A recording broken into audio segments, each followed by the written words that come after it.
When Emily overdosed, I slipped. It was just to try to know. I didn't know how to stop the pain.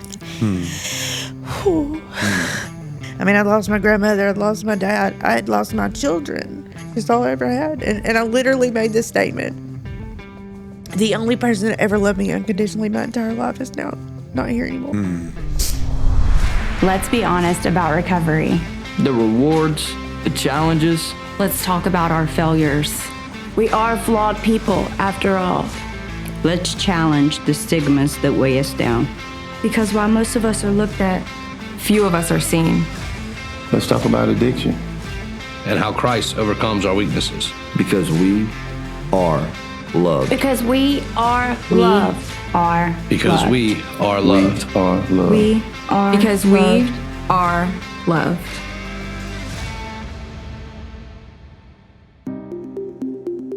Hi, my name's Alana, and this is my story. My story is riddled with abuse and trauma, with heartache and pain.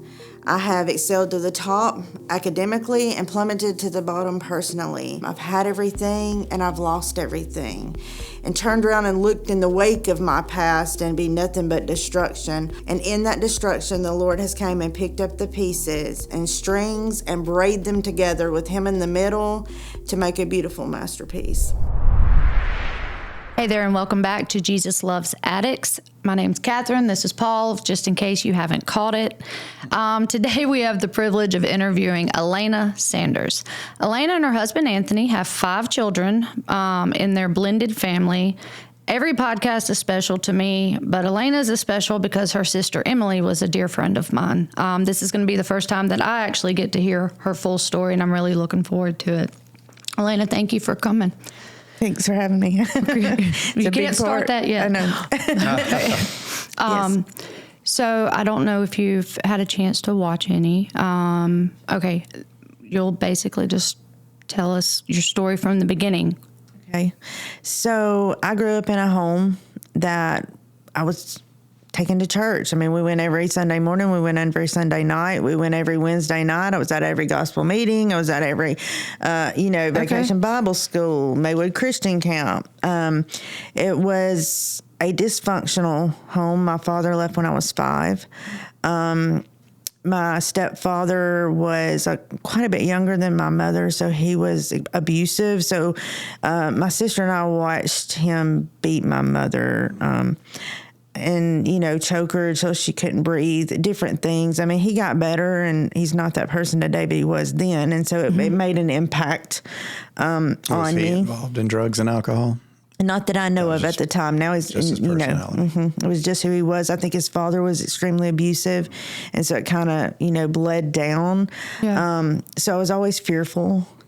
I was scared in my own home. It wasn't my, place of peace. Absolutely Right. not. I tried to kind of just shrink back, but at the same time, because I was the oldest, be a protector for Emily and Clint at the same time. So it was tough. So you say be a protector for your siblings. Did that abuse bleed over into you, into your siblings and yourself? No, I didn't. I mean, yes, sometimes like he was extremely mentally and emotionally abusive, more so to us.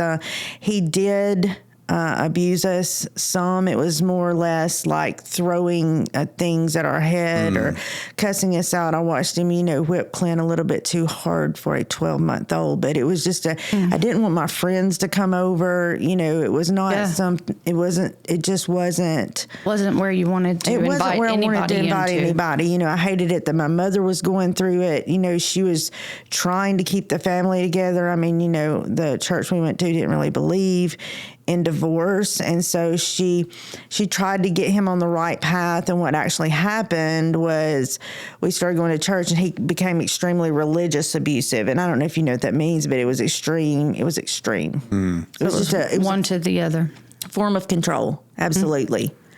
So rather than focusing on, say, the relational aspects with the Lord, he was focusing on this is what you do, this is what you don't, probably focusing on the verses that benefited him, not the rest of the family. Yeah, okay. Absolutely. It was made a weapon. It was made a weapon against us. We couldn't, it was just another form of control. Yeah. That's what it was. Until that point, had church been a safe place for you? Absolutely. Did that change that? It did. It absolutely did. Yes. You know, I always knew the Lord and I always loved the Lord. But because of that, I always felt like I couldn't be good enough for the Lord, if that makes sense. Yeah, it was being drilled into you with scripture. Yeah. You know, so. What's interesting about that statement, and we're probably jumping the gun, but that's a pretty heavy line there. And the truth is that we can't, right? But that's the beauty of who he is, right? Absolutely. Is that we can't be good enough for him and he loves us anyway, right? And he bridges that gap for us. And so, yeah, I often hear people say that. And I think... It absolutely, I could not be good enough. That's what I thought for him. It's just like you said, we don't have to. He loves us anyway. But I did not know that because I was a performer. I had to perform to perfection. And so, if I met my standard, I would just raise it. Really, you've never met it. Never. Well, and that was being reinforced by your stepfather, Absolutely. It sounds like, yeah. Absolutely. So, yes. So, do you feel like that was really just your feelings, or do you feel like your siblings also struggled in the same? I feel like they struggled in the same way. Absolutely. Did y'all ever talk about it? Yeah, Emily probably more so than not. It hurt her. She hid things more. I tried to be the protector and the strong, upfront person. Emily was more or less, she hid things, and she had started doing things way before any of us knew because she was so snaky. I love that kid. She was. And, but she really, it affected her a lot. It did. So... You may have said this, but were you the oldest? I was. Is that? Okay, so that's where the kind of the surrogate mothering aspect comes in. And, yes, they called me mother, and Emily was only 18 months younger than me. But that's just the role that, I took. And you, I'm sure you carried it well. Yeah. So but I had a lot of responsibility for such a young person. Sure. So, once I got out from under that responsibility and that strictness, it went kind of wild. Yeah. Was that responsibility placed on you, or did you just assume it? Both. Okay. So what was mom doing during these years? She worked. So mother worked all the time, and my grandmother actually lived with us until I was 11, and she had to move out. It was like I was 10 or 11. Let me correct that. She had to move out because she couldn't stand the abuse that was going on, with her child. And so she moved out of the home, which was scary for me because she was kind of the only rock in the house. Right. And so she actually passed away the very next year. And so that was kind of like losing my mother. That was the first traumatic loss, that I'd actually felt where they weren't coming back. What was your relationship? Because I'm curious still as to kind of where your mom, was she just broken now? Just not able to interact, like just couldn't be there for you guys because she was just... I really think so. My mother did the best that she could with what she had to give. I don't think she's not a nurturer. She had a very authoritative personality, more love withdrawal kind of thing. And she just gave what she had to give. She gave what was given to her, more than likely. She wasn't abusive per se, but she was extremely strict. And I think a lot of that might have come from, if I don't make them behave, I'm afraid of what might happen to them. Right. I didn't see that then. I do now. Then so as a child, you wouldn't have. Yeah. Then I just thought, well, you're just mean like he is, And so I have nobody that loves me. I have to work for it. And you trusted none of them. Absolutely. It was terrifying. I felt like I wasn't wanted. I felt like I wasn't heard. And I felt like I needed to condense everything that I needed to say in just a few words so that maybe they could hear what I was trying to say. Maybe they could hear what I wasn't saying. Yeah. And they didn't. Boy, so the overall tone of the home, other than the abuse, sounds very depressed. Would that be? Absolutely. Just, okay. Was everybody just off into their own corners as much as they could? Was this, as much as they could. I think that we ate supper at the same table. We ate breakfast, together on Sunday mornings. But that seemed to be the time when my stepfather would have the worst. It was right before church when things would happen the worst. That mother would get it, so it kind of like you dreaded Sunday coming because you knew it was probably going to be a bad morning. And then we were to put ourselves together and go to church like nothing happened. Yeah. Yeah, you say that to Kathryn's question about was church a place of comfort for you prior? And then, I mean, my goodness, how do you hang on to that? I mean, he really painted an awful picture of what that whole thing was. How long is he in your life? Till I was 16. And how young were you when he came into your world? I was almost 9, so quite a few years. 7 or 8 years. Yeah. And does this end in divorce? Yes, it does. Yes. How did your mom? I mean, that must have been a scary step for your mom to take. It was absolutely. It was, but he had become physical with me, and. It was to the point where I couldn't we did not know what kind of mood he was going to be in. It was very bipolar. And so, sometimes he would be kidding and sometimes he wouldn't be kidding. And if you laughed when he wasn't kidding, then it was a bad situation, so you just took everything seriously. Took everything as if, it was serious. And so when he became physical with me, I told my mom that it was him or me. And so then I carried that, but. You felt guilty for that? Yes, absolutely, because that was my brother's father. Yeah. Okay. Me and Emily had the same dad. Okay, you and Emily have the same, and then your brother's name is Clint. Is that right? Yes. I can't imagine that in the aftermath that your brother was not also a little relieved in the sense. I'm sure he was. Or did he go with him? He was young. Clint was 9 years younger than me, so I'm sure he was. I'm sure he was relieved. But when I graduated, I left immediately. And went and lived with my dad. So. Okay.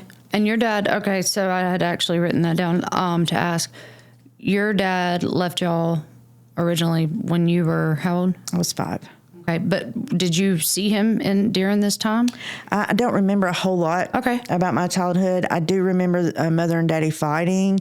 I remember the day he left. Emily and I had twin beds, and she slept on the bottom, and she always on the bottom, and I slept on the top. And he came in there, and he said, "I'm having to leave because your mom doesn't love me anymore." I remember that. And that was like etched to my mind, like I can see it, like as if I'm there. And he stayed around Hamilton for probably, I don't know, maybe 3 or 4 years, and then he moved to South Alabama. He moved to Elba. And so we went from seeing him every other weekend to seeing him maybe 2 times a year. Okay. Gosh, this is so traumatic. These are always the hardest parts of the stories for me, right? Because, so your dad comes in and says, "I need to leave your mother no longer." Does this begin to generate, and I don't know if you ever had it, does this begin to generate anger at your mother? Absolutely. Okay. Absolutely. Because I put Daddy on a pedestal, whether he was right or wrong. Come to find out later why the marriage divorced, it wasn't Mother's fault. But at that time, you took my daddy. You made my daddy leave. You can't get along with my daddy. And, of course, it didn't help, that my grandparents didn't agree with her either. Because, in the church I was raised in, you just didn't do that. Right. So from 5 on, would it be fair to say you really had no trusted parental figure? Yeah, that's fair. It's extremely fair. Well, and to top it off, then at 9, when you get one, it's not a trusted the stepfather that you got. So I would imagine that didn't help either. It didn't. And, my mother was she was my constant. Now, of all the people in my life, Mother was my constant. Even though we fought we fought a lot. Our relationship is good now, but for many, many years. So when did, because you said he leaves at 16, so I'm assuming you're freshman, sophomore in high school. Sophomore in high school. Did drugs and alcohol become something you started to use while he was still in the house, or you're still? No, I actually tried. I was so scared. I was so terrified of my mother that it wasn't until I got out of the house that I actually really started drinking. I had tried alcohol like most children do, but I never drank on the weekends. I didn't, do drugs. I didn't do stuff like that in high school. No. And so at 18, you leave the home. Where do you go? And I went to my daddy's. Oh, that's where you are. That's when I went to live with my daddy because I needed to have a relationship with him. I needed to know him, and I felt that was important. So I moved to South Alabama to live with him. my stepmother was only 9 years older than me. So that made it extremely hard for her. And I mean, I understand that, hey, you have an 18-year-old moving in your home, and they had just had a baby. So I have a brother from my father that's 18 years younger than me. So it was an extreme gap, you know. So I know now, looking back on it, that was hard for her. At that time, it seemed like she was extremely jealous and was taking time away from me and Daddy, because she would get mad at him, and so he wouldn't do things to avoid the fight. Yeah. So go ahead. Yeah. Well, you just felt like he was choosing her. Well, I don't know that I so much felt that he was choosing her as I felt sorry for him. If that makes sense. You know, Daddy didn't do any wrong. Well, it does when you said you put him on a pedestal, Right. And that you blamed your mom. Yeah, absolutely. In my eyes, Daddy didn't do any wrong. I mean, it's just that. But she was jealous of you. Yes. Of the time you had. Absolutely. That's the way I felt. Yeah. And I feel like that's some of the way that she acted. I don't know that she meant to be. I don't know that she was, you know, she just had a child. So I think that, you know, she's had this family, and now you've got an 18-year-old that's extremely damaged, trying to come in and have a relationship with her husband. And it just kind of uprooted the house, you know, a little bit. So I stayed there about a year and a half. I went to junior college there, and I guess probably in 1997 is when I left there and went to the University of Alabama. Tuscaloosa. Were you drinking by this time? Not there. Or still not until you, okay. Not until I got to Tuscaloosa. So the momentum that whatever was keeping you dry and clean, that I'm trying to think of what that might be, right? I guess in the house where the abuse was going on, clearly there was fear. And then you move to your biological dad's house and so I'm assuming the fear is gone, but maybe not. I think it was I didn't want to disappoint him. Okay, you know so what I mean? still doing it externally. Acceptance. You know, I think that I just wanted his acceptance. I've always not felt right. I've always done things, you know, like either spend money or, you know, different things to change the way that I felt that I just hadn't put in yet. In what ways, if you're a performer, then you still would have been performing? Absolutely. In what ways do you feel specifically that you were performing in that time that you lived with him? I wanted to be the perfect daughter. I did not want to disappoint him. So I needed his approval in everything that I did. Do you feel like you lived up to it? No, I never felt like I lived up to it.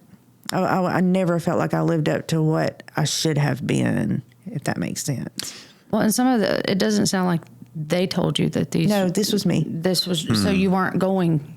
Right, that was a battle you were never going to win. Right. Just didn't feel right in my own skin. Yeah. Because probably of the abuse or, you know, witnessing the abuse and there not being that nurturing family, I felt like that was my fault. Yeah, and so it had to be me, you know. And I wasn't measuring up. I only had a child's mind, so that's the way that I interpreted it, made my own coping skill. And my coping skill just tended to be, if I perform at the best level, then they'll accept me. Then they'll love me. And they'll love me. Yeah, that's so sad. I mean, that's really, again, these stories are always the most heartbreaking for me because you adopt that negativity in your own self-talk, right? Absolutely. So that all that kind of stays there. And then it seems like you have to perform your way out. And of course, that's just a recipe for disaster because we can never be perfect, right? And so, and then I would guess in the moments where you get pretty close, that really becomes a fear for waiting for the next shoe to drop, right? Even when I do it right, I'm just waiting for the next page to turn. I need to do it better to make sure. Yeah. Something bad's going to happen. All the time waiting on something bad to happen is a terrible way to live. Now, are all of these players still living today? No, my father passed away right before I graduated from the University of Alabama. So he was 46 or 47 years old when he died. That's very young. Yeah. He had diabetes. So it was like a blood clot to the heart. They said he died in his sleep. So not expected. Not expected.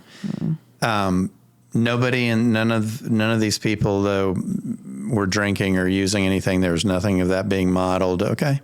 No, that wasn't in my home. Okay. Now, other forms of abuse was, but I was not around it. So I didn't even, this is crazy, but I didn't really even know what an addict or an alcoholic was. I didn't even know what that was. Like that, to hear somebody's addicted or to hear somebody's... That was so far removed. Like I was very, we went to church and we stayed at home and I didn't go anywhere really. Do you know what I'm saying? So, I mean, I knew people drank, but to be on drugs, I would think it would have to be like in California or New York or somewhere. I come from a really small town. Yeah. So it was a culture shock. Oh, I'm sure. When I went to Alabama. So University of Alabama is where... I got my PhD in partying. Yes. Yes. Yeah. So how soon you arrived there? How quickly does that... Quickly. I mean, I started going, because I turned 21 pretty fast after I'd been there. And so I started going to the bars and drinking. And, it never crossed my mind that, hey, you can drink every single night and you're getting up and you're going to school. You're making straight A's. You know, you're functioning and, you're small, like I weighed 120 pounds and I'm drinking. People are passing out and I'm just sitting there. Wow. But it doesn't cross my mind because I don't have to have it. I just want to do it. Because everybody else is doing it. You didn't have a rule to measure what it should be or shouldn't be. I didn't. I mean, I never really done it. So, the first drug I ever done was pot. I was 21 years old. Oh. I smoked pot when I was 21. Don't really hear that anymore. Your tolerance shot up pretty quickly. I mean, if you're 120 pounds and out drinking. It was very strange. Yeah. You just always had. I mean, from the get-go. Wow. But my mother's father was an alcoholic. So it's in my family. And my daddy's sister was an alcoholic, but I wasn't ever around them. My mother's father died the year I was born. My daddy's sister was using and drinking, so she wasn't ever around, and my dad didn't come around a whole lot. So I went to my grandparents, which was my dad's parents, and a lot, but they were very involved in the church. And, I don't think I've ever heard my grandmother say a cuss word. Yeah. So, I was never around it, but it runs on both sides of my family. Yes. Before we go any further, let's take a minute to address the man or the woman listening to today's episode and wishing for a better life. Or maybe addiction has completely overtaken a family member or a friend. You are not alone. As you may know, the Jesus Loves Addicts podcast is produced by the Home of Grace, a Christ-centered addiction recovery program in South Mississippi with over 60 years of experience. The Home of Grace has residential programs ranging from 30 days to 12 months. With 2 separate campuses for men and women, they are fully staffed with caring individuals who want nothing more than to guide you to a life of recovery. Services include individual and group counseling, marriage and family counseling, classes, workshops, GED, and workforce training, all grounded in biblical principles. And because of donations from the community, the cost of the program is incredibly affordable. Thousands of alumni from across the country can tell you there is no other program in the world quite like the Home of Grace. If you want to start a new path to recovery, don't wait. Speak with an admissions specialist today. Visit homeofgrace.org or call 833-55-GRACE to talk with someone. That's 833-55-GRACE. Call the Home of Grace today.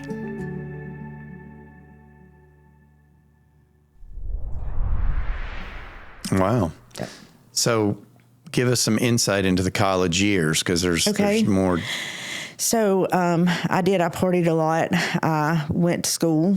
There was one semester where I didn't make it to my morning class, and so I made an F, but I got forgiveness for that because I didn't want it to affect my, grade point average. So I started smoking pot at 21. I finished college on the dean's list with a bachelor's degree. I had probably started messing around with different types of things at that time, but I was not gripped yet. It wasn't until I was almost 30 when my addiction took off. Yeah. So when you finished school, what did those years look like? When I finished the University of Alabama, I left. I went back to Red Bay.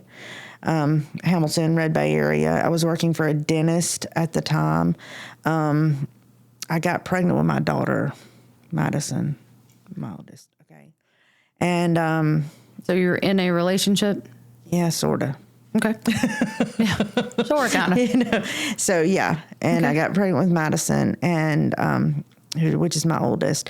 And she's probably 18 months old when somebody brought me speed for the first time. So, but between the graduation and being introduced to speed, and I'm curious to see where that goes. As you said, you got a PhD in partying. So after college, it sounds like you were able to find a responsible way to live, but were you still then socially drinking? It just stopped. All of that stopped again. It just stopped. It was very strange. It's not like anything I've really ever seen before. It's just once it gripped me, then I was in and out of rehab. I would have bouts of sobriety. Okay. You know, I would have like a year. But now we're jumping to post-speed. Post-speed, yeah. So after college, how many years go by before you're introduced to speed? Let's see. 4. 4? About 4. Okay, and not doing anything, not socially drinking, not doing anything. Just working. Just working. That's interesting. What about your relationships during those years with your siblings, your mother? Emily was still in college. We partied in college together. I'm sure you know. So we partied in college together. And she got married to a coach in Tuscaloosa at the time. That's when she started opiates. So she was on pain medicine extremely bad. She actually introduced me to pain pills, and they made me sick. You know, I couldn't. But because I have back problems, I would go to the doctor and give them to her. When you started drinking in college, given your history, given the traumatic childhood, did alcohol offer you, like, was there a conscious, hey, this, I'm feeling better, right? Like this, I'm not consumed with anxiety. Yes. I'm not consumed with the memories. I'm not having to perform on alcohol. Absolutely. I was just me and had a plethora of friends. I had so many friends. I had so much, like I was accepted for who I was. I didn't have to perform. Like you said, like gripped with that angst that you had lived with. Yeah. So when you stopped those 4 years, because really this is the whole trauma piece and the anxiety piece.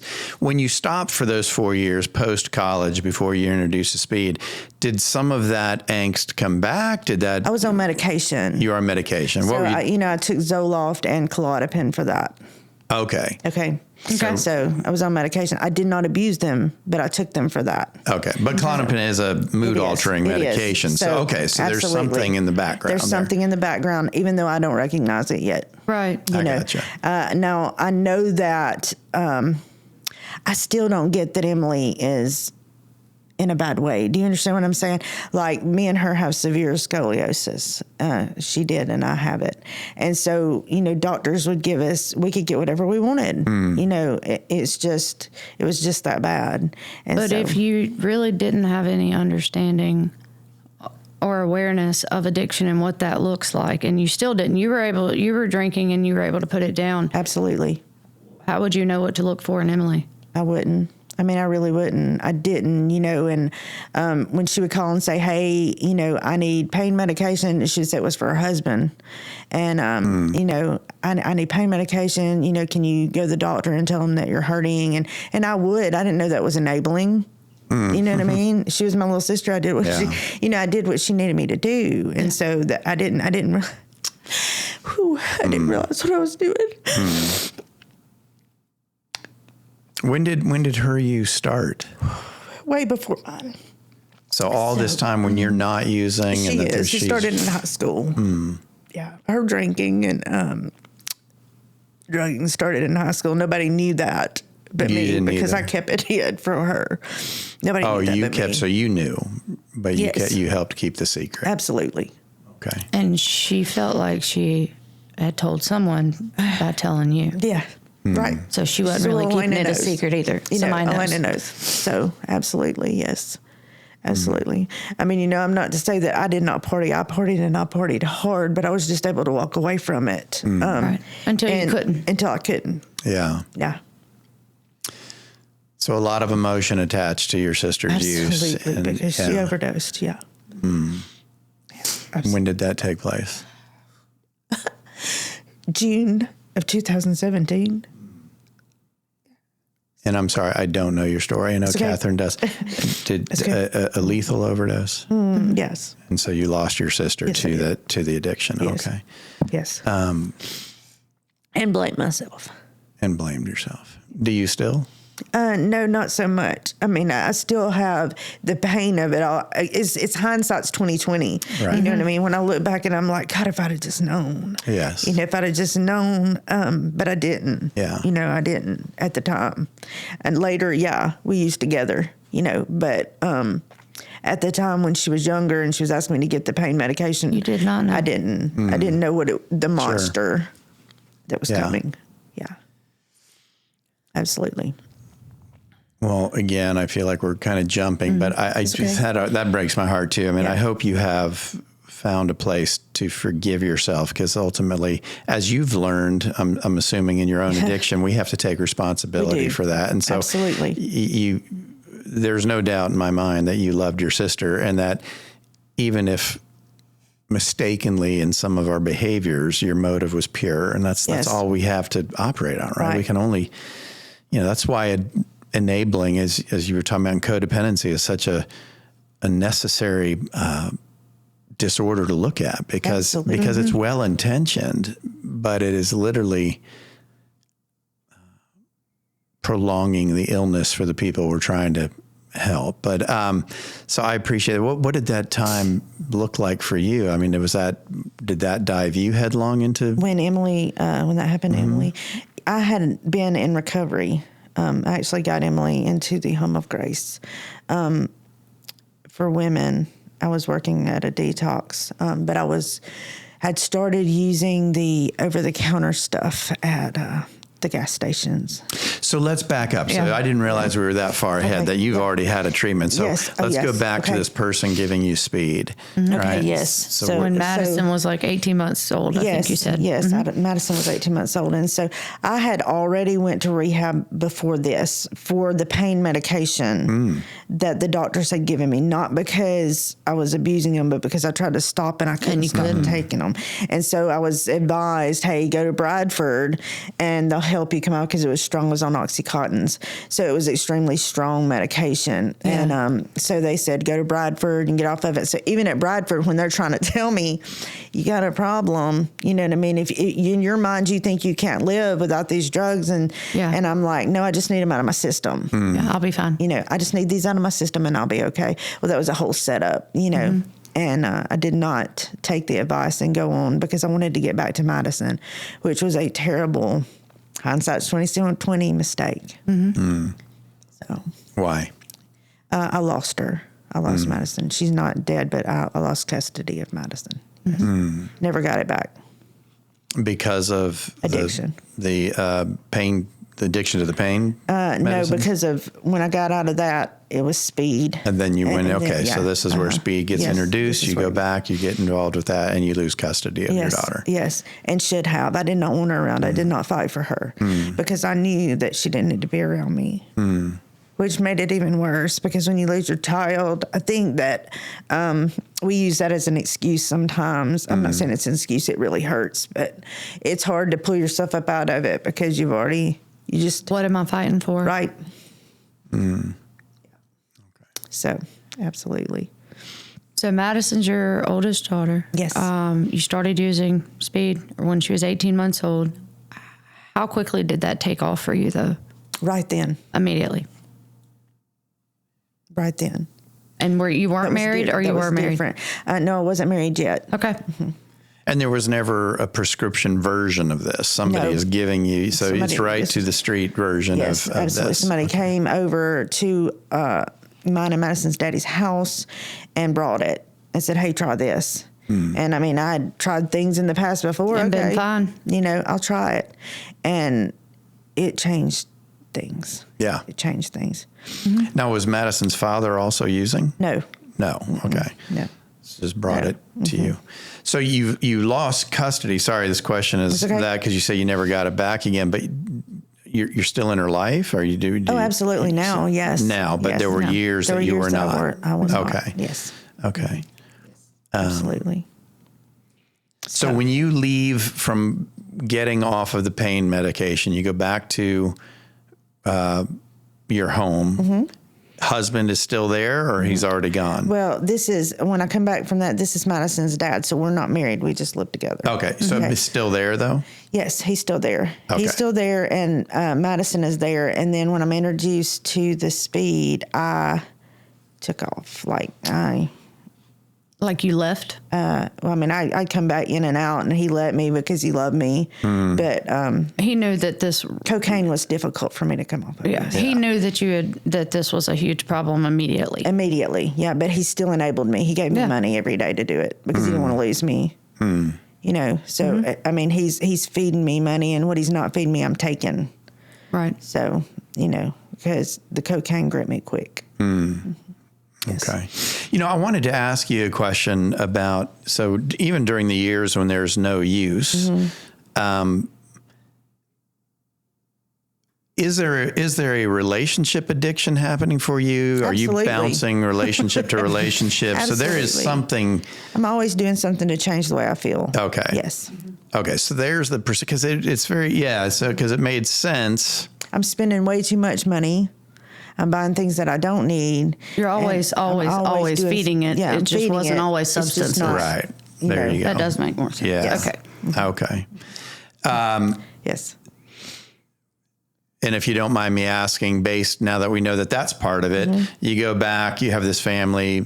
Are you loyal to these relationships? No. Are there, okay, so there's lots of infidelity happening. And so the drug, you're headlong into it now. Yes, at that point. Yes. Okay. This is when I meet Katie and Caleb's. Okay. That was my husband, my ex-husband now. His dad. When you were leaving Madison's dad? No, I was still living with him, but I went to an AA meeting. This is so crazy. I went to an AA meeting and met him there. Okay. And we started a relationship immediately, which is very, very danger. Don't do 13th that. stepping, Don't do that. Well, and you weren't sober. Don't do that. Yeah. You know. Okay. And I take it he wasn't sober either? He had no, he wasn't. Not really. I think he was just going because he was in drug court. Okay. Yeah. I didn't realize at the time, but yeah, that's what it was. Well, if he had a problem, he probably didn't volunteer that he was in drug court. That was a very toxic, long relationship. Like we were very codependent on each other. He would go to rehab. I wouldn't. I would go to rehab. He wouldn't. So we would both get bouts of sobriety as long as we weren't around each other. But the only thing we knew how to do was use together. Yeah. We wanted to make it work. We really wanted to get better, but it just never But y'all worked. were each other's primary drug choice. Absolutely. And as long as y'all were together, that wasn't going to work. Absolutely. So that starts while you're still with Madison's father. Yes. So when does this end? When I got pregnant with Caitlin. Okay. Okay. And you told him, and Yes. And so, you know, what's crazy about it is, as Kenny and I, which is Madison's dad, even when I was with Donovan, he stayed in jail or in drug court or gone to rehab.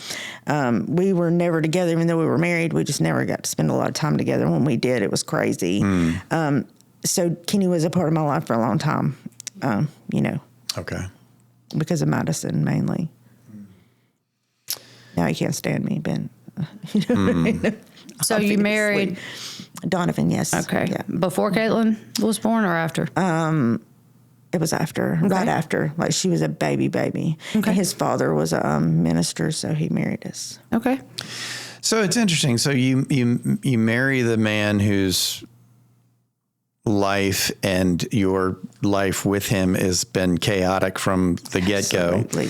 Whereas I'm assuming, and correct me if I'm wrong, would you say Madison's father may have been the most stable? Absolutely. Yeah. Okay. So you he walk had a house and a business and, you know, money, all those things. So I think this is an important component, right, for people listening, because I think oftentimes we you know, the obvious thing is we get roped into the drug and the alcohol. That happens psychologically, it happens physically, it happens emotionally. But relationships are part of this whole thing, because what we're really now used to. I was going to say addicted to, and I guess that works. But what we're really familiar with now is chaos. Absolutely. And we just and it's comfortable. We and we're bored misidentified as comfort. Bored with calm. Right, because we migrate towards what's familiar, and in our heads we call that comfortable. But if, in retrospect, I would challenge you, would you say that there was anything comfortable about that? No, absolutely not. So it's a misnomer. It's a lie that we tell ourselves that, well, I'm comfortable here. But what we're really saying is I'm used to this. This is familiar to me. And I'm not bored. Better the devil you know than the devil you don't, sort of thing. Okay. Yes, absolutely. And I agree with that. Comfortable in the chaos is what I used to say. It was just comfortable. It felt normal. Right. It felt normal, even though there was abuse there because there were drugs there, Right. It felt normal. The things that we speak over ourselves, not even realize, when you said that, comfortable in the chaos, and I'm thinking, I thrive on drama. Yeah. No, I don't. I don't, but we did. We said things like that, and we believed things like that. That was our truth. That was our truth. To the point that you walked away from the most stabilizing absolutely. Relationship you had. Yes. Yeah.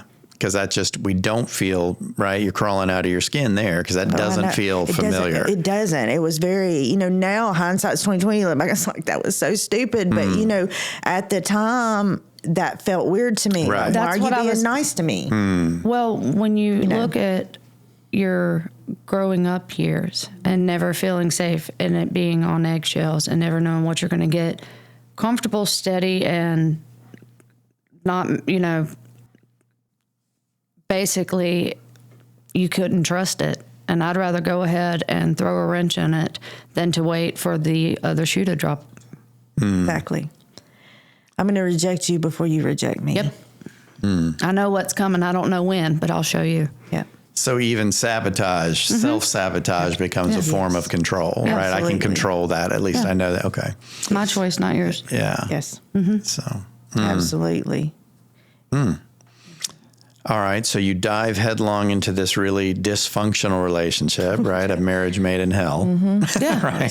Obviously. And yes. So tell us a little bit about that, and how does that eventually come to its demise? Okay. So, we became best friends. We were, we were only each other. We only had each other because we had burned every bridge that we had. So we had Caitlin. I quit using cocaine when I found out I was pregnant with Caitlin. I had her. I had a little bout of sobriety, not much, because I had started using pain medication as soon as she was born. And so that, because I'm already in this addiction, I was like, okay, well, that changes the way I feel too. Now I know why Emily wants it. Right. Do you understand what I'm saying? So that made sense at that time. Katie, my ex-husband, had got into some dealing, pretty criminal activities. I know my house is being watched. I know that things are going on because I had police officers come and tell me, we're fixing to raid your house in 7 days. Get out. Because they knew that I didn't have anything to do with what was going on with him. He was doing. But I was like, I'm not doing anything, and he's never here, so why should I have to leave? Well, I found out later when they raided my house that, I was charged with all the things they wanted to charge him with because You were there. I was there. There wasn't anything there, but they charged me because they thought, well, he'll come because we've charged his wife. Did he come? No. No. He'd have been willing to let you take the fall. Well, yeah, because he knew they didn't have anything. He knew once I went to court, that they'd have to throw it out. Okay. At the time, so, Were you using opiates to the point you were in withdrawal in jail? No, at this point, I was already going to the methadone clinic. Is that one of the jails that they would keep giving it to you? So you were sick? I only stayed there a night. I had somebody come bail me out. Okay. I had people that would do that for me. So. And you still only have the one daughter with him at this point? Yeah, at this point, I just have Katie. Yes. Okay. So this is not the end of the relationship? No. We have a son later. Okay. Yeah. How long are you together with him? We were together from 2004 or 5. No, not 2000. Madison was born in 04. So about 2005 until 2017. Okay.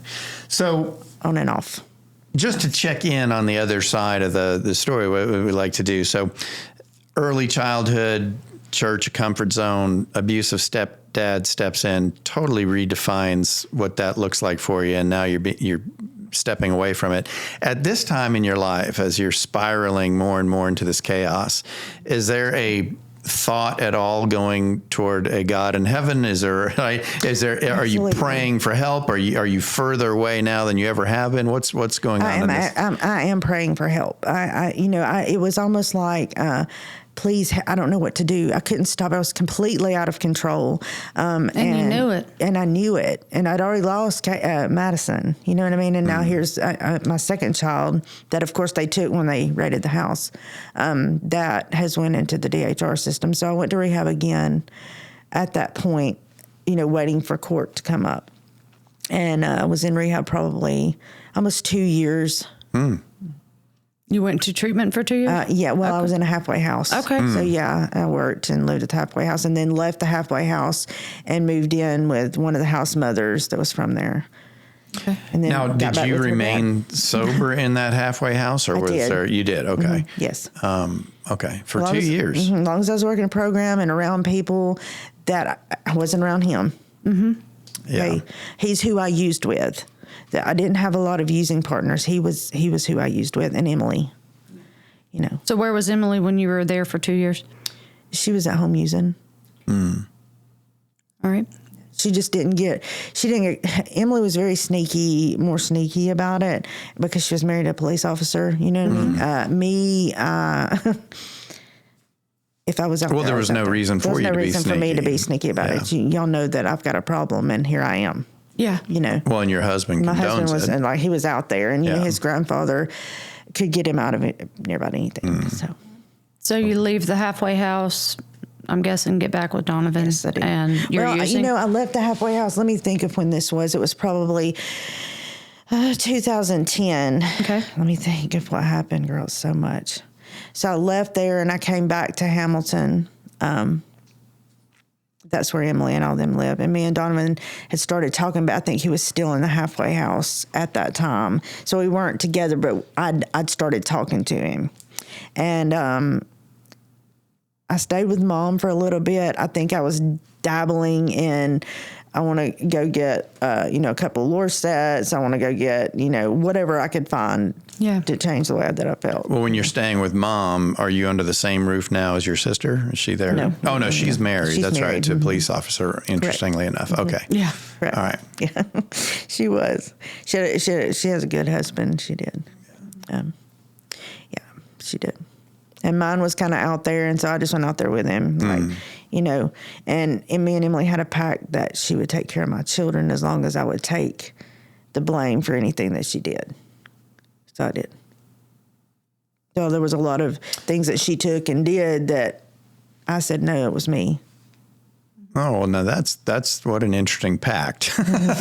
So that's between you and your sister. Correct. That if she did something, because she was headlong into it, trying to keep it secret, you don't need to keep it secret, that she would step in and take care of your kids. Correct. If you had to disappear for a while, either in jail or something else. Is this what we're talking about? No, I'm talking about like if she stole jewelry from my mother's house to support her addiction. Right. I would tell Mother it was me, that I'm the one that stole it. But where did the need for her, like there's some concept that she would have to step in and take care of your kids? Is because she got to, because of who she was married to. She didn't lose her children, you know what I mean? And so my mom needed help with my children. She didn't know my sister was spiraling out of control. Yeah. And you weren't going to tell them. And I wasn't going to tell her.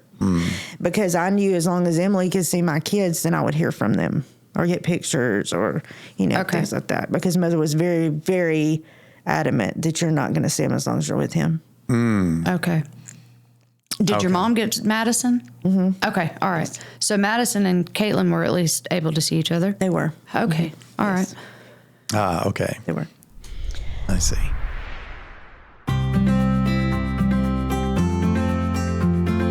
I'd like to take a moment to recognize a major podcast sponsor. Today's episode is brought to you by America's Thrift Stores, your go-to option for decluttering and giving back. If you have a closet bursting at the seams or a garage that's seen better days, we've got the perfect solution for you.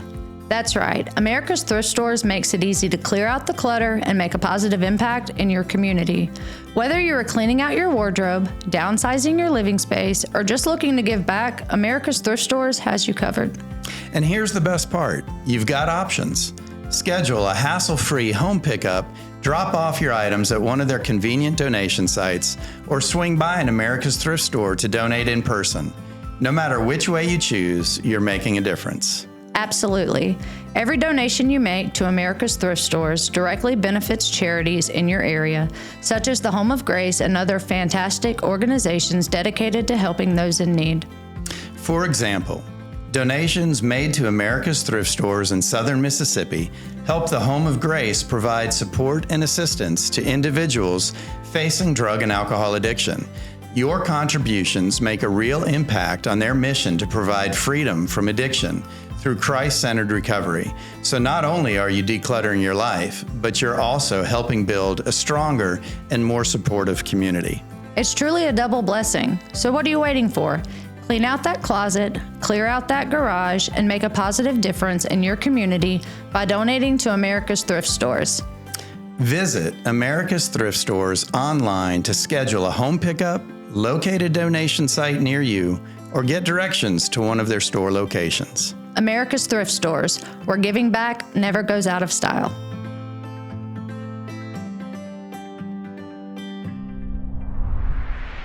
So, Donovan came home on a weekend from the halfway house in 2011, and we had sex, and I got pregnant with Caleb. Did not even know that I could still, I was 36 years old, so I didn't know, that I could still get pregnant, but I did. So, that was the last child we had. And he didn't really know it was his, you know what I mean? Because of the life, he had been gone. And so we walked through that for a little bit. He looked just like him. But we walked through that for a little bit. And I did really good after Caleb was, until he was about 6 months old. And then you relapse. Yeah, then I relapsed. With Donovan? Uh-huh. Yeah. How does that come about? I think that I relapsed with Emily, and Donovan finds out, and he leaves the halfway house, and then he relapses. So, you know what I mean? He comes back from the halfway house, he relapses, and it's hard to remember because there's so much to my story. It was so many ins and outs and ins and outs. Let me regroup. So he leaves the halfway house, and he relapses because I'm in a relapse. You know what I mean? We sat down. And he didn't leave the halfway house to come and rescue. He used your relapse as an excuse. Hey, I'm going to go use. He tried to come rescue me. He did. He tried to come rescue me, but he ended up using. You know what I mean? Because that's what we did together. Right. And so we came together and said, "Hey, we're going to try to do the right thing. The only way we knew to do the right thing is go to the methadone clinic." Yeah, it's acceptable. That was your right thing. That's your right thing. You know what I mean? It's accepted. The government accepts it. The church accepts it. So it's okay if I go to the methadone clinic. Yeah. And so we started going to the methadone clinic. He and I did. And we got Katie back, and we got Caleb back, and we got a house. Yeah. And he was working. His family had a business, and he was working there. And then his father died. And 2 months later, his grandfather died. And so it was like all at once. He lost the two men that had been a part of his life, and then it's blurry. Yeah. Yeah. Blurry for you. Yeah. And so at that point, things turn from bad to worse. Yes. Okay. And blurry because now we're just in a high using time. Now I do heroin. Okay. Okay. Needles? Yes. Okay. All right. Okay. Yeah. And is that how you started with it? Yes. That's usually a big line for people, right? No, to get to cross. I quit. I had to come off methadone because I failed a drug test for speed. Okay. And they kicked me out. Okay. And my body was literally shutting down, and I'm jerking. Had you been on a high dose? Yes. Okay. So 100 and something milligrams, and so they didn't wean me off. They just stopped me at that time because that's how they did it. Yeah. And so I'm like, my body's shutting down. Kidneys won't work. And so my husband thinks the only thing I know to help you, because he's giving me Lorcets and that's not working, is I'll go get some heroin. And that's. So he shoots you up the Yes. first time. Okay. Okay. So about how long did this last? Not long. I wasn't on heroin, but for probably 6 months. And then, But it felt like forever. I'm sure. Felt like forever. Did you lose the kids again? Yes. Okay. Who had them? For the last time. I never got them back. My mother got them. Mother got them. He and I moved to Oxford, the only place I knew where to get sober. Tried to get sober, but it gripped me. It was different. It gripped me. Then finally, one day, I just said, I'm not doing this anymore. And I asked the Lord to kill me or consume me. Then I had to come off of it. And so I detoxed myself in a hotel room. I literally would have to sit, and Donovan was there and he helped me. And he came off of it at the same time as well. And this is the way the Lord worked this out. This is the Lord, even though I don't feel like it at the time. So he's taking me, he's toting me to put me into the bathtub of ice water because my kidneys aren't functioning. I really should be in detox, but I didn't have the money. There are no detoxes. And we had inherited quite a bit of money from his grandfather. Okay. And his sister, thank God, kept a lot of his, but we blew through what he had. He had in possession of a lot. And so at this point, we're at our lowest. We come back to Hamilton. This is crazy. We come back to Hamilton. And we're at Walmart. I tell Emily to come to Walmart to get me, and she gives me a Lyrica. It's just a Lyrica, which I'm prescribed Lyrica, So she gives me one because I'm coming off this heroin detox, and the cops come, and we both get arrested. Well, he's got a needle on him that I didn't know. Yeah, do you understand? So we both get arrested for possession of a controlled substance and paraphernalia. And so I stay in jail for probably a month, which was good because I'd already detoxed. So I wasn't detoxing there. And it kind of kept me off of it for a while. But we both stand there for probably a month. And this is when he finally talks about his bondsman into getting us out. And then we took off because we had already lost the kids. So there was really no need for y'all to fight. We didn't. So you come out and dive headlong back into... So around what year is this? This is going to be 2015. Okay. Yeah. But is that right? You come out now and you're just, now there's nothing to slow you down. I didn't never go back to heroin. Did you go back to speed? That is just full. Yes, that's what I went for. Okay. That's what I went for, was the speed. And for a short period of time, so this is 2015. By June of 2016, I'm at the Home of Grace in 8 Mile. Okay. What got you there? We jumped bond in Alabama and was heading to Texas. I can't tell you why. Seemed like a good idea. So just, and he got arrested. We got pulled over and he got arrested because they found a bag in the car, and that's a big deal in Texas. And so he got arrested, and I'm there without $1 to my name. The car is broke down, and I have nobody to call because I burned all those bridges, except for Emily. Yeah, except for Emily. So how'd you get to Home and Grace at 8 Mile? Hitchhiked back. Okay. To Alabama. And when I got out, I was done. After you've been down there and went through what I went through for 3 months, I promise you that by the time you get back, you're ready to do something different. But when you're hitchhiking back, you're just hitchhiking back to Alabama. You're not targeting Home of Grace yet, no, or are you? I'm targeting rehab. I'm just targeting any kind of rehab I can get into at that point. Yes, I just need and want help. Mm-hmm. Yes, and I can't do this. Mm-hmm. So how did you end up getting in there? Was that just a random call? You just because I knew the lady that owned the detoxes used to be my sponsor. Ah, okay. So I called her, and I didn't have any insurance, but she gave me a bed. But the only way that she would give me the sponsored bed, was if I agreed to go to treatment afterwards. So, okay. Like a long term. Yeah. And she sent me to the Home of Grace. Okay. So you get there. That's 2015? 2016. So June of 2016. Okay. I think so. Yeah, June of 2016. I'm there, and I want to say that's what it was.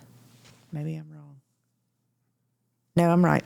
So it was June of 2016, and I stayed there until October. And in October, I get a call because Donovan's actually in rehab at this time. I get a call that he's been in an accident and he's at UAB trauma. And so against Debbie, who was my counselor's advice, I went up there to be with my husband because he was going to die. And, I watched him get 2 titanium arms. I watched him, go through head trauma. I watched him do it without pain medication. With, help of his sponsors and the people that were there. So he was serious about recovery at this time too. He was. So he did not die. He did not die. He did not. He did not die. And so this is when I got the job at the Detox Center. And he's recovering. I'm there. I'm not with him because he's in a recovery house, and I'm living there and working at a detox. And that's when I got Emily into the detox, and she came to the Home of Grace. I think it was December maybe or November of 2016, somewhere around in there. She graduated in January of 2017. Yes. So yes. And so that's where I come in. I met Emily. Emily was my roommate at 8 Mile. Yeah. Oh, so you were a fellow client at the time. I got you. Okay, because I know she was my friend and my roommate. And she told us stories about you, so I felt we felt like we already knew you. Wild stories, I'm sure. Yeah, you were her partner. Yeah, we were. Now, was that the end of your using? No, when Emily overdosed, when I slipped, I wouldn't say that I went on a full-fledged relapse. I had a slip I tried to use, but it was just to try to know. I didn't know how to stop the pain.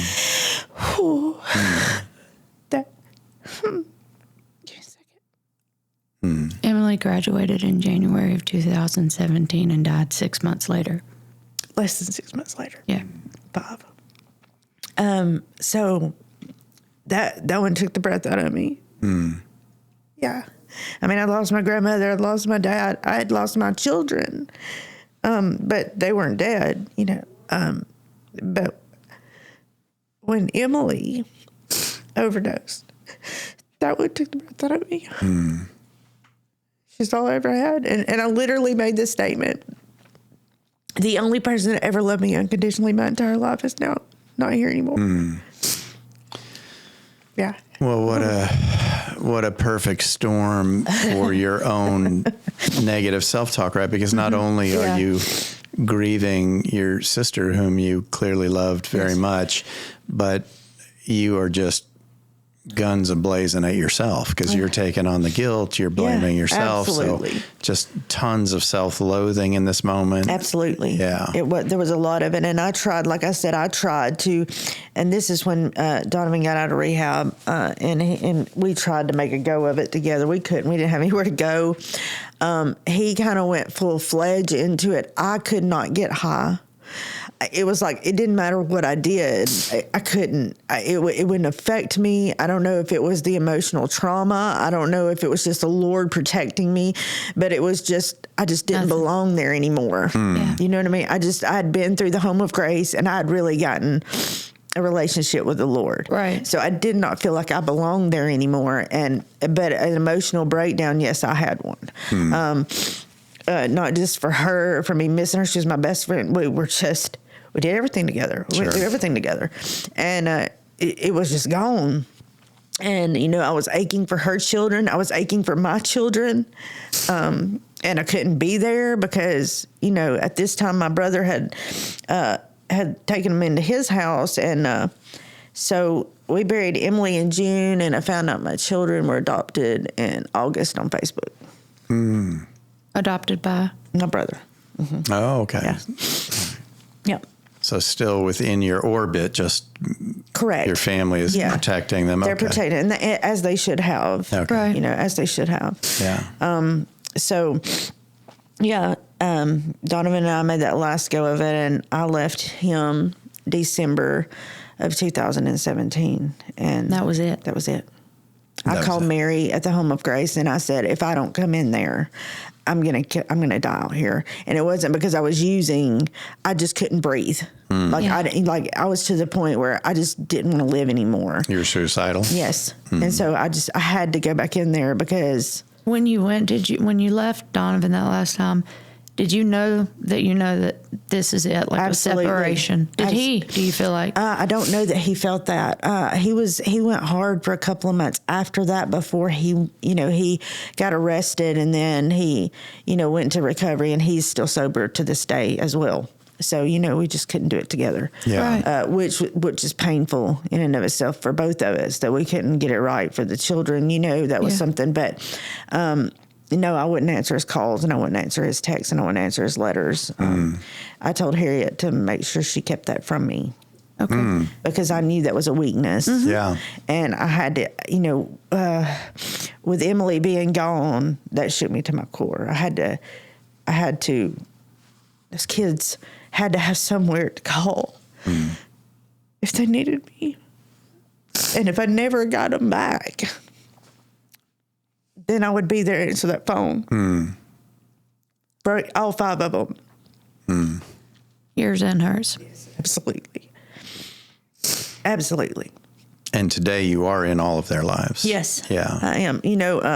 Madison, she was quite a bit older, so she's fixing to graduate from the University of Alabama herself. But, she's taken what has happened to her and she's turning it around in a positive manner. And so she's getting a degree, and I can't really, I don't know the official name for it, but she'll be working at hospitals for children that are, that's awesome.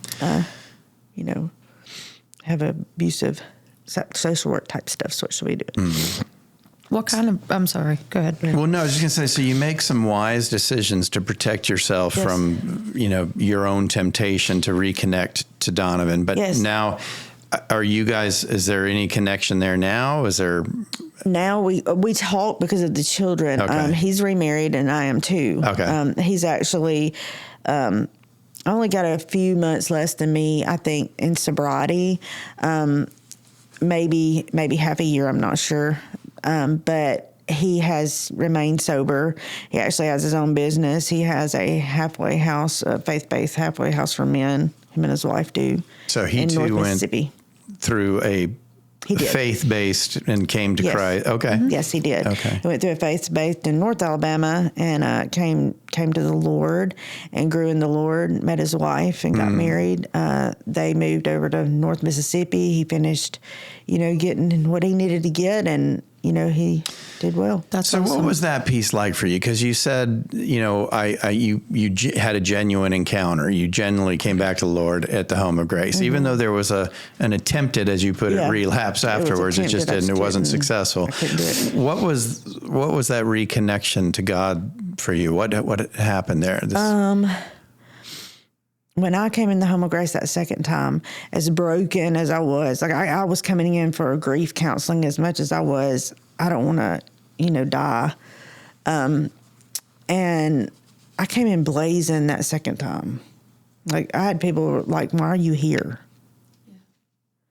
But it was hard for me to explain, you don't know my story.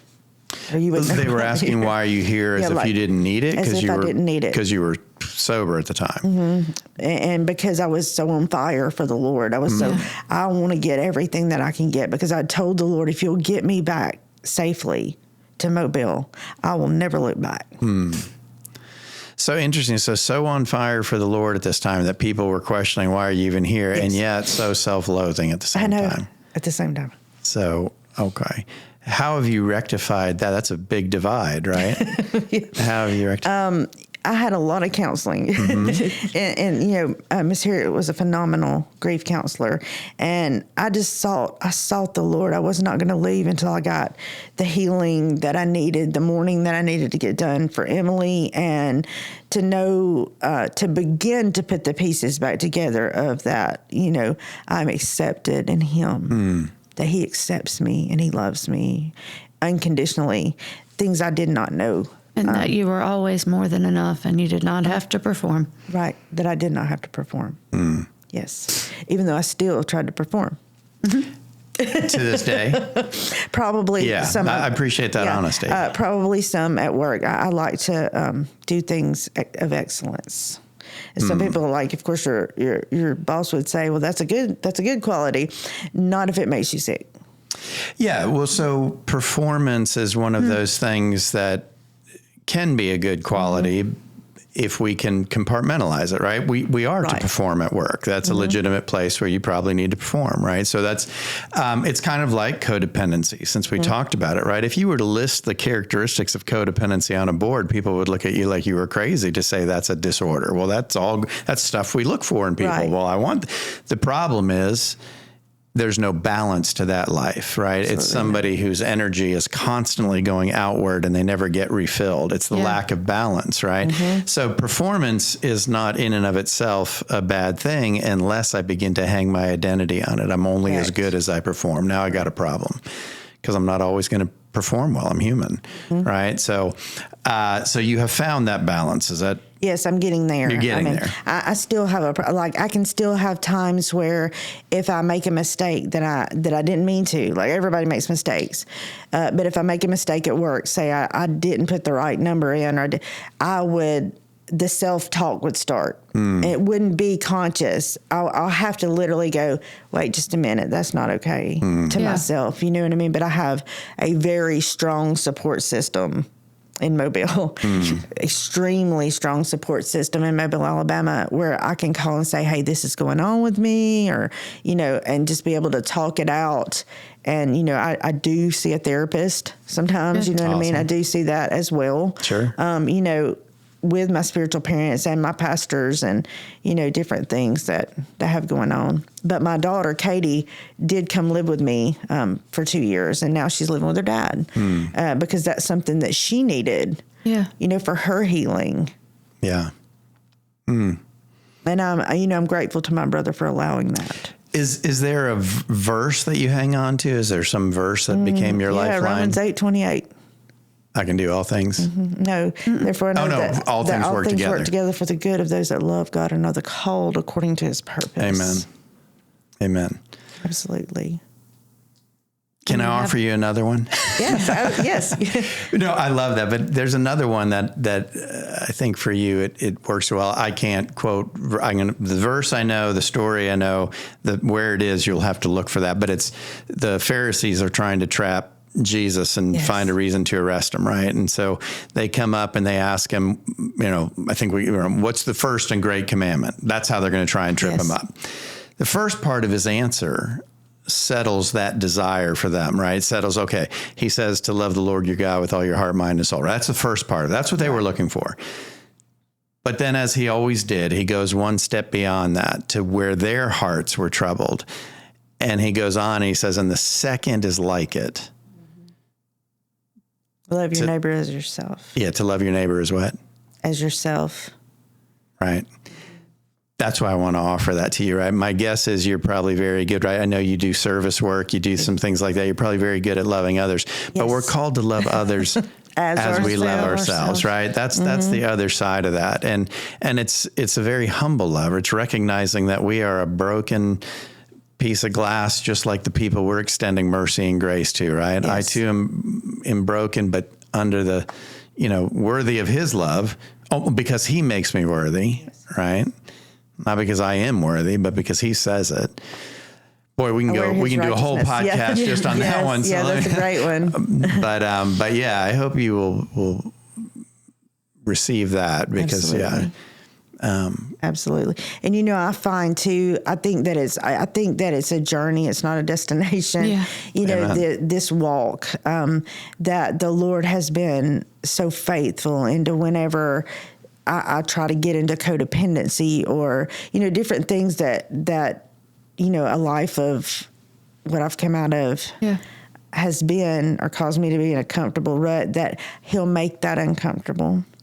What used to be comfortable is now not comfortable. So I know something, whoa, what's going on? What's going on inside? Am I taking on too much? Am I not listening? Your familiar has changed. Yes. To where it is healthy. Changed. Yeah. To where it's healthy and where it's peace. Yeah. And if there's not peace, then I need to look at it. Well, and you're recognizing now, right? You're starting to recognize red flags, whereas before they just blended into the scenery, right? Absolutely. So that's great. That was normal. Yeah, absolutely. Red flags were what I looked for. Absolutely.